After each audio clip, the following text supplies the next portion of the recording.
I deem this Cutlass roadworthy.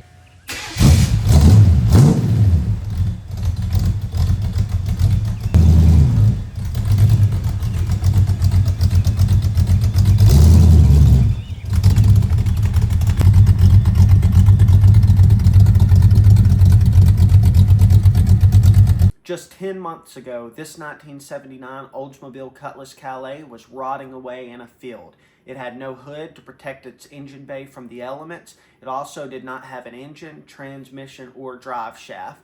It lacked front seats, and it lacked any kind of carpeting. The car was basically a shell, just sitting there, forgotten. Just a parts car. Then I acquired this car, and less than a year later, it is back on the road, running and driving like a dream. Now, I believe that this is the biggest project that I've had on the channel. It has required more work than any of my previous cars, and you can go back through the last 10 months of videos on my channel, and you can see many of the things that I've done to the car. Not everything, because some of it was unfilmed, but this car, I'm really proud of how it has turned out so far. And thinking back over the last 10 months and just how much work was required, it really doesn't seem real that it's pretty much all done now. You know, the project, of course, never ends with any old car, but for the most part, this car is completely roadworthy. And we'll go out and we'll take a look at it and see what all I've done. But in just 10 months, this thing went from a nothing to a street cruiser that looks pretty good, in my opinion. Here it is, my 79 Cutlass Calais. Now, the reason I deem this roadworthy is because I just finished up the rear suspension install, brand new factory hot springs, and I actually put air shocks on it so I can raise it and lower it a little bit.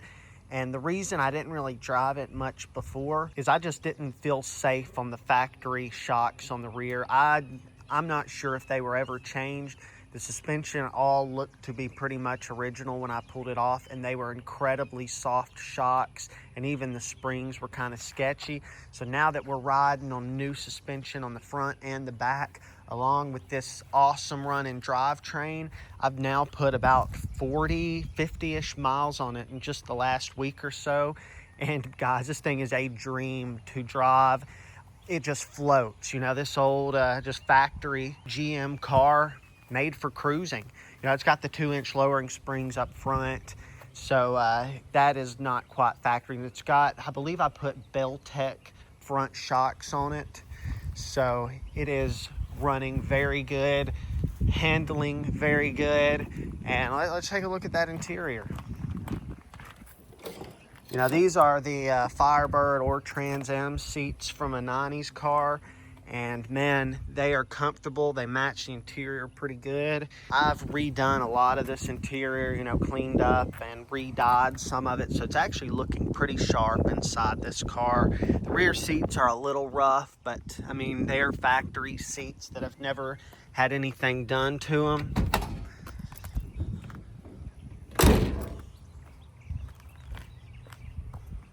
This is a fiberglass hood. Here we go, the small block Chevy that now powers this car, and still has fuel pressure from earlier. And this car has a turbo 400 swapped into it as well. So this is not factory to this specific car. This one was a 260 V8 whenever it was new. So I had to, you know, of course, put new motor mounts in and a new cross member for the turbo 400. Brand new brakes front and back. Like I said, this is a good running, stopping car. Trans Am radiator, Trans Am fans. These are actually from a 2000 model, so they are factory Trans Am parts that work well in this G-body.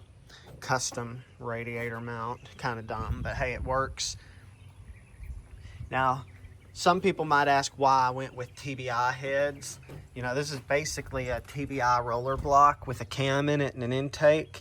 And that is because when you have a gear ratio like this 229 in here, that at least for the foreseeable future, I don't plan to change out. These TBI heads make phenomenal torque.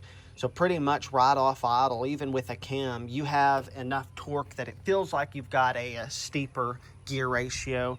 So for now, this is not going to change, but future plans for this car might include this engine right here.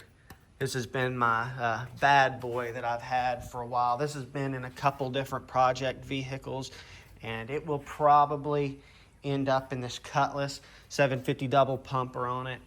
Pretty sizable cam in there. It's a 282, 288 cam on a 110 LSA 510, 520 lift. But this car has a Summit 1785 cam. Really good for these TBI heads. It's a 218 at 50 thousandths. So that makes it a 274 total duration cam on a 106-degree lobe separation angle. So it's really good for torque and mid-range, and it still has a nice perceptible lope, even though it's fairly mild. 450 lift on it. But this is the biggest thing I've got to do on the car. I need to find a door. That's easier said than done too, because parts cars that are, not great shape, I've noticed a lot of them have damaged doors, and people ask a lot for parts cars. So really, I'm just looking for a decent door somebody's selling that already has the trim. I really like this trim. Some of them have chrome stripes right here, chrome trim without that bottom piece, but that bottom piece really just makes the car. I mean, the Cutlass Calais, it's a good looking car the way they're set up. Let's see if she'll fire right up.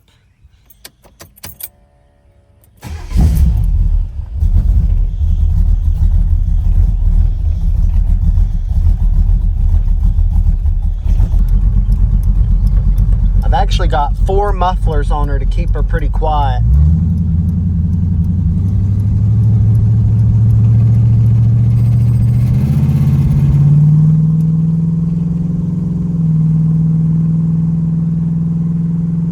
We're barely giving it any gas, but TBI heads, they just pull.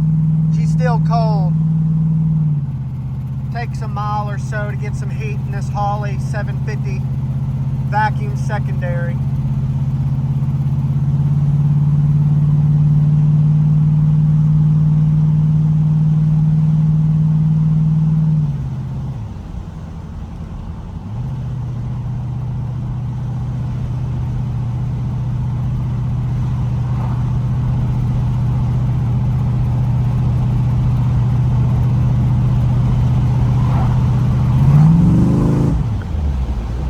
Actually went down a couple of jet sizes with this carburetor since it is a little big for the car.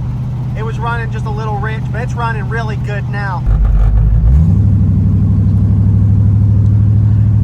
I'm gonna open the secondaries. I want y'all to just see how smooth it is with this vacuum secondary carb. That was second gear. It had already shifted. It's funny. I'm in a classic car with the 3-speed automatic. So theoretically, the top end shouldn't be that high. But with these gears, it's the perfect cruiser, and it's actually other traffic holding me up. This dude, he's actually only going about 52, 53. The speed limit's just now 55. It was 60 before. But dude's just going slow up there. Modern Dodge Ram driver. Look at it, just cruising along about 1,800 RPM.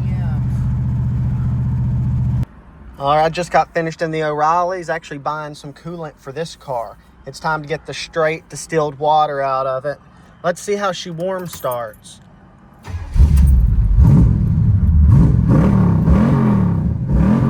Ooh, dang. She's sounding good. Let me turn on those fans.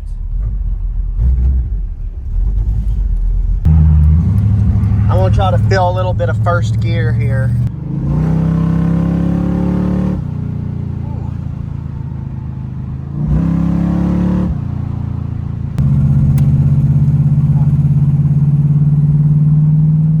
Got her in first, guys.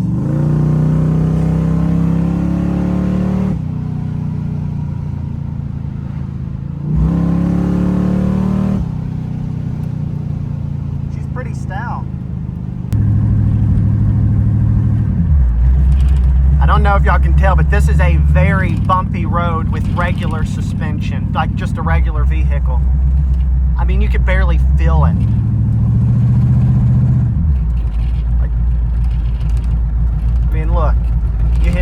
I mean, it's just smooth. All right, guys, that's my Cutlass. I hope y'all enjoyed this video, and stay tuned because there's going to be more we do with this car. It's probably going to be more minor stuff here in the future just because most of the major stuff has been done, but you'll still see this car on the channel.